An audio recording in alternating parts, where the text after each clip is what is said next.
कश्मीर तक पहाड़ों पर बर्फबारी जारी। बर्फबारी और बारिश के बाद उत्तर भारत में ठंड का कहर। कुछ जगहों पर 5 डिग्री तक गिरने वाला है पारा। तो शीतलहर की चपेट में पूरा उत्तर भारत समा चुका है और लगातार पारा गिरता हुआ दिख रहा है। हिमाचल से लेकर कश्मीर तक पहाड़ों पर बर्फबारी जारी है। यहाँ भी तापमान माइनस में जा रहा है।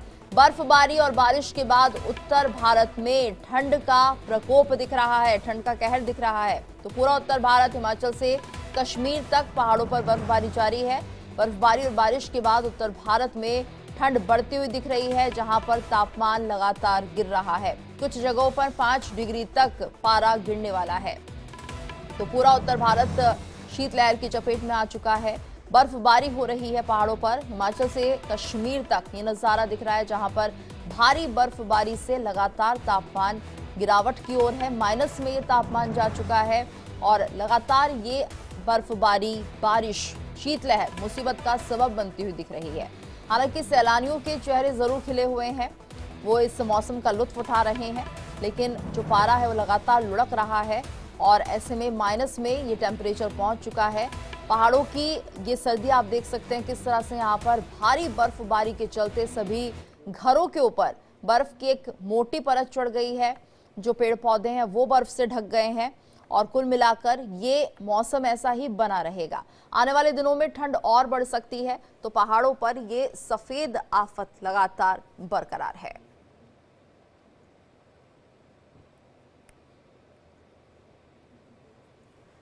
और इस वक्त हमारे साथ हमारे संवाददाता भी जुड़ गए हैं और ज्यादा अपडेट के लिए हमारे साथ रमन, अखंड और आयुषी जुड़े हुए हैं। रमन, आपसे जानना चाहेंगे फिलहाल किस तरह का मौसम जम्मू में बना हुआ है, क्योंकि लगातार यहाँ पर पारा लुढ़कता हुआ दिख रहा है। जी हाँ गीतू, बिल्कुल आपने सही कहा कि जिस तरीके से पहाड़ों पर बारिश और बर्फबारी का दौर चला है और उसके बाद अब जम्मू में कोहरे ने दस्तक दे दी। आज सुबह जब लोग घर अपने नींद से उठे तो उन्होंने देखा कि पूरा शहर जो है वो घने कोहरे की चादर में लिपटा हुआ नजर आ रहा था, जिसकी वजह से ठंड और गलन जो है वो बहुत ज़्यादा बढ़ गई है। क्योंकि सुबह से सूरज देवता के दर्शन नहीं हुए हैं, जिसके बाद ठंड बहुत ज़्यादा जो है वो महसूस करने को मिल रही है। अमूमन क्या होता था कि ठंड तो सुबह शाम पड़ रही थी, लेकिन दिन में सूरज निकल आता था, जिससे थोड़ी बहुत राहत जो है वो मिल जाती थी। लेकिन आज सुबह से सूरज देवता ने दर्शन नहीं दिए हैं। वहीं दूसरी तरफ अगर हम बात करें तो जो नेशनल हाईवे है, चाहे वो पठानकोट से जम्मू तक आने के लिए हाईवे है, वहाँ पर भी जो विजिबिलिटी है वो बहुत ज़्यादा कम जो है वो नज़र आ रही है, क्योंकि 50 से 60 मीटर जो है विजिबिलिटी वहाँ नज़र आ रही है। कश्मीर घाटी की अगर हम बात करें तो कश्मीर घाटी में जिस तरीके से हैवी स्नोफॉल हुआ है, उसके बाद निश्चित रूप में जब धूप खिलेगी तो वहाँ पर से जो हवाएं टकराकर मैदानी क्षेत्रों की तरफ आएंगी तो वो गलन और बढ़ेगी। मौसम विभाग का भी ये कहना है कि आने वाले 1 तारीख यानी कि साल का जो पहला दिन होगा उसकी इवनिंग से ही एक बार फिर वेस्टर्न डिस्टर्बेंस जो है वो एक्टिव होगा, जिसकी वजह से पहाड़ों पर बर्फबारी और मैदानी इलाकों में बारिश का दौर जो है वो चल सकता है। तो आप मोटा मोटा ये समझ सकते हैं कि आने वाले करीबन 15 से 20 दिन जो है उस कड़ाके की ठंड से किसी भी तरीके की निजात मिलती हुई नजर नहीं आ रही है। ठंड यहाँ से और ज्यादा अभी बढ़ेगी ही। बिल्कुल, अखंड भी हमारे साथ जुड़े हुए हैं। अखंड, अगर बात करते हैं उत्तर प्रदेश की, तो यहाँ पर किस तरह से मौसम बना हुआ है? क्या पारा यहाँ भी लुढ़कता हुआ दिख रहा है?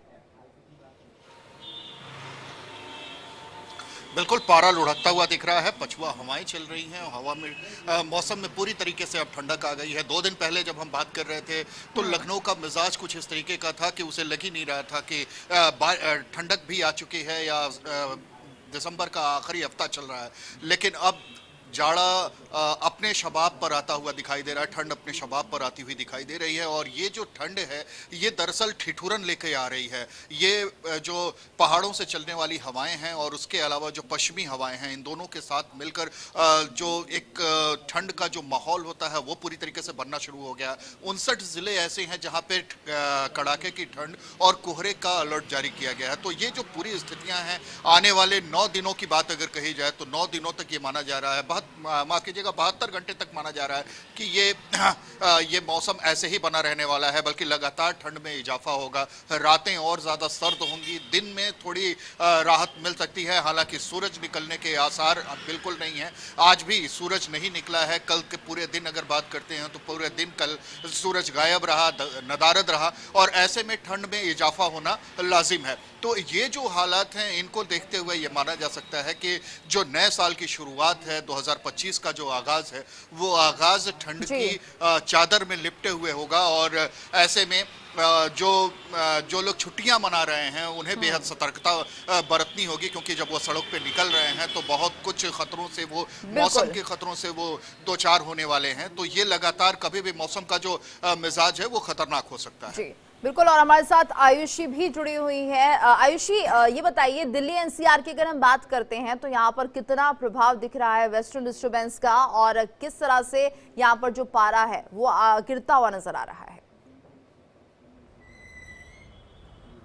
जी बिल्कुल, देखा जाए तो सिर्फ नया साल आने में सिर्फ एक दिन बाकी है, लेकिन इस बार नए साल पे लोग उस तरीके से एंजॉय शायद ना कर पाए क्योंकि ठंड का काफ़ी ज़्यादा प्रकोप है। आपको बता दें कि मौसम विभाग ने पूर्वानुमान लगाया है कि शीतलहर जो है वो दिल्ली एनसीआर और आसपास के इलाकों को काफ़ी परेशान कर सकता है। ऑरेंज अलर्ट जारी कर दिया गया है। सुबह के वक्त काफ़ी देर तक अंधेरा छाया रह सकता है, विजिबिलिटी देखा जाए तो बहुत कम रहेगी। और अगर कोहरे की बात कर ले तो धुंध और कोहरे के चपेट में पूरा दिल्ली एनसीआर है, और जो पूरी कोहरे की जो परत है दिल्ली एनसीआर के ऊपर, हो सकता है वो दोपहर के वक्त थोड़ी राहत मिले कोहरे से, लेकिन सुबह के वक्त और शाम होते ही दिल्ली एनसीआर वालों को सड़कों पे चलने में भी काफी परेशानी होगी। और बात कर ले कि ठंड से लोग कैसे निजात पाए, तो आपको बता दें कंबल और अलाव के सहारे लोग मजबूरन जो है अपना दिन गुजार रहे हैं। या तो वो कंबल में है और जब काम पे निकलते हैं तो उनको अपने आसपास अलाव जलता हुआ चाहिए या कुछ गर्म चीज चाहिए, क्योंकि ठंड इतनी ज्यादा है कि आप बिना गर्माहट के आप सरवाइव नहीं कर पाएंगे। क्योंकि जिस तरीके से अगर हम वेस्टर्न डिस्टर्बेंस की बात कर ले तो जैसे ही बर्फबारी पहाड़ी क्षेत्रों में शुरू हुई उसके बाद से मैदानी क्षेत्रों पे इसका असर काफी देखने को मिला और आने वाले दिनों में और देखने को मिलेगा। यानी कि आज 30 दिसंबर है और 1 जनवरी जो नए साल की शुरुआत होगी उस वक्त काफी ज्यादा लोगों को ठंड महसूस होगा। बिल्कुल आयुषी, और जिस तरह से बारिश हो रही है उसने और कहीं ना कहीं मौसम में ठंडक पैदा कर दी है। हमारे साथ हमारी संवाददाता मुक्ता पाठक भी जुड़ गई हैं। मुक्ता, अगर हम मध्य प्रदेश की बात करते हैं तो यहाँ पर किस तरह से मौसम बना हुआ है, क्योंकि बारिश के लिए यहाँ भी अलर्ट जारी किया गया है?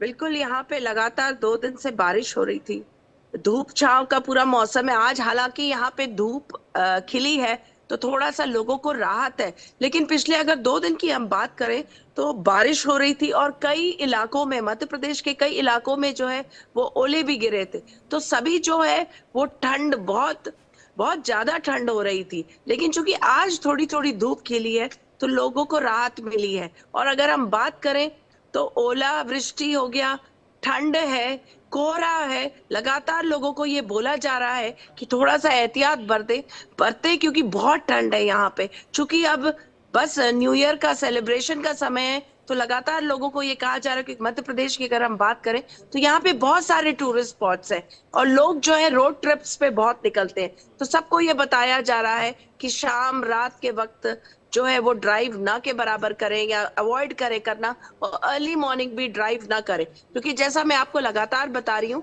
कि आज जो है भोपाल में धूप खिली है 2 दिन से लगातार यहाँ पे जो है तो हल्की हल्की मतलब पूरा जो है कोहरा सा मौसम था, ठंड थी और बरसात हो रही थी। जी बिल्कुल। और आगे अपने इस सिलसिले को आगे बढ़ाते हैं। रमन, आपसे हम ये समझना चाहेंगे प्रशासन की तरफ से क्या व्यवस्थाएं की गई हैं, क्योंकि अब जिम्मेदारी है रैन बसेरों को बढ़ाने की, अलाव की व्यवस्था करने की, उसके लिए क्या कुछ तैयारी? देखिए, अगर हम कश्मीर घाटी की बात करें तो जिस तरीके से कड़ाके की सर्दी वहाँ पर पड़ रही है और 2 दिनों तक जिस तरीके से बर्फबारी का दौर वहाँ पर चला है, उसके बाद हमने ये देखा कि वहाँ पर सभी तरीके का जो कनेक्टिविटी थी कश्मीर घाटी के साथ वो पूरी तरीके से कट गई थी। नेशनल हाईवे बंद था, रोड एयर कनेक्टिविटी जो वो बंद थी, और ट्रेन की सर्विसेज जो संगलदान से लेकर बारामूला के बीच में चलती थी वो भी बंद हो गई है। ऐसे में बहुत सारे टूरिस्ट जो है वो फंस गए थे। उन टूरिस्टों को वहाँ के लोकल लोगों ने ही सहारा दिया, कईयों ने उनको मस्जिद में रुकने की व्यवस्था की, कईयों ने अपने घरों के दरवाजे जो है उन टूरिस्टों के लिए खोल दिया। खासतौर पे जो जोजिला को जाने वाला रास्ता है या फिर काजीकुंड के पास जो हाईवे ठप पड़ गया था, तो वहां पर लोगों को, आम जो स्थानीय लोगों थे, उन्होंने काफी ज्यादा मदद की, क्योंकि जम्मू कश्मीर में रैन बसेरे जो है वो बहुत ज्यादा बड़े स्तर पर नहीं है। इक्का दुक्का रैन बसेरे जो है वो यहाँ पर मौजूद होते हैं। उसके साथ साथ में अगर अब बात करें तो जिस तरीके से बर्फबारी का दौर अब थम गया है और कनेक्टिविटीज जो है वो दोबारा से रिस्टोर होना शुरू हो चुकी हैं। कल फ्लाइट्स जो हैं वो श्रीनगर में आना शुरू हो गई थी और ट्रेन सर्विसेज भी जो जो है वो बहाल कर दी थी। जम्मू श्रीनगर नेशनल हाईवे जो है उसको भी थ्रू कर दिया गया था, लेकिन एडवाइजरी के साथ, क्योंकि सुबह और शाम के समय में वहाँ फिसलन बहुत ज़्यादा है। ठंड की वजह से जो पानी है, कोहरा जो होता है वो सड़क पर जम जाता है, ऐसे में कोई हादसा हो सकता है। इसको लेकर एडवाइजरी जारी की गई है। जम्मू में जिस तरीके से कोहरा आज सुबह से छाया था, तो जम्मू एयरपोर्ट में सुबह से लेकर अब तक ना तो कोई फ्लाइट टेक ऑफ हुई है, ना ही यहाँ पर अभी तक कोई लैंड हो पाई है। अगर दिन में बिल्कुल रमन, यानी यातायात पर भी एक भारी असर पड़ता हुआ दिखाई दे रहा है। आप सभी हमारे साथ बने रहिए, कुछ तस्वीरें अपने दर्शकों को हम दिखा देते हैं आखिर किस तरह से ठंड प्रचंड बनी हुई है, पहाड़ों पर किस तरह से ये जो बर्फबारी हो रही है उससे तापमान गिर रहा है। ये तस्वीरें हैं भलेसा, डोडा, सोलंग वैली, अनंतनाग, डल लेक और बारामूला की। हालांकि दिखने में बहुत खूबसूरत नजारा है, पर्यटन के लिहाज से भी बहुत बेहतरीन समय है और पर्यटक इसका लुत्फ भी उठा रहे हैं, लेकिन जिस तरह से पारा लुढ़क रहा है, ठंड बढ़ रही है और इसके अलावा जो मुसीबतें हैं, जो परेशानियां हैं लोगों के लिए, वो है सबसे ज्यादा यातायात की। यानी यातायात इससे बहुत ज्यादा प्रभावित हुआ है। लेकिन बहुत खूबसूरत तस्वीरें जो निकलकर सामने आ रही हैं, 6 तस्वीरों के जरिए आप समझ सकते हैं किस तरह से पर्यटक जो हैं वो इस मौसम का लुत्फ उठाते हुए दिख रहे हैं।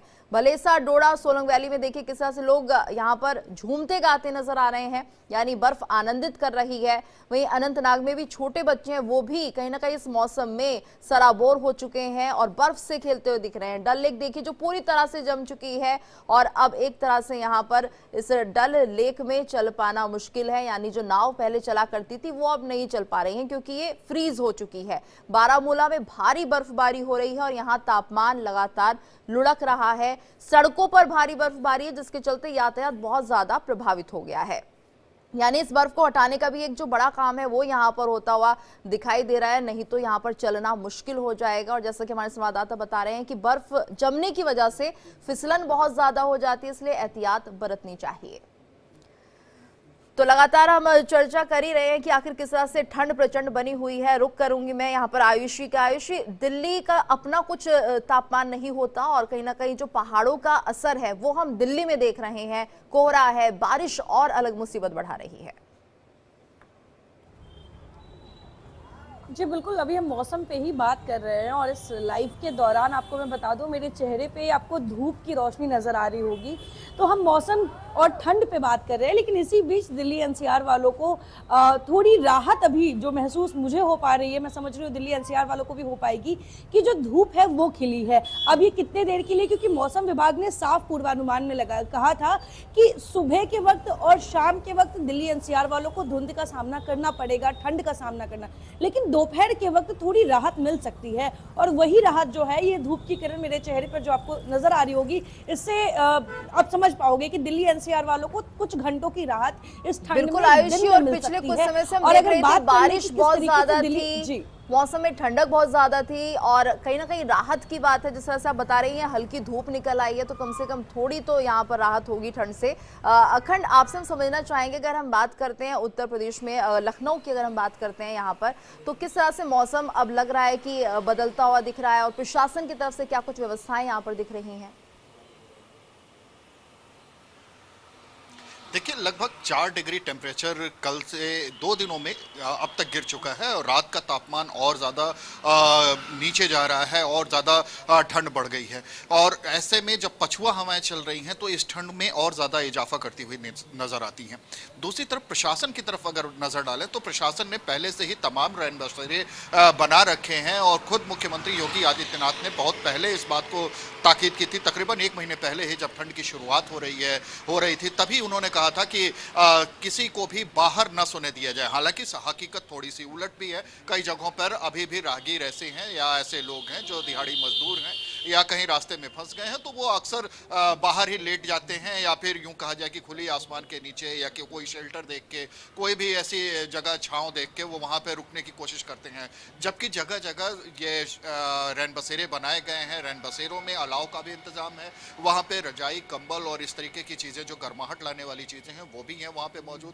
भोजन की व्यवस्था भी साथ साथ में नगर निगम की तरफ से कराया जा रहा है। ये सारे इंतजाम तो हैं ही, इसके अलावा कंबल वितरण का जो कार्यक्रम है वो भी तमाम एनजीओज जो हैं वो अपनी तरफ से करती हैं, नगर निगम अपनी तरफ से कर रहा है, जो प्रशासनिक अमले हैं, जो अलग अलग विभाग हैं, उनमें एलडीए है, उनमें नगर विकास है, तो इनकी तरफ से भी कई जगहों पे लोगों को कंबल बांटे जा रहे हैं ताकि लोग ठंड से बच सकें।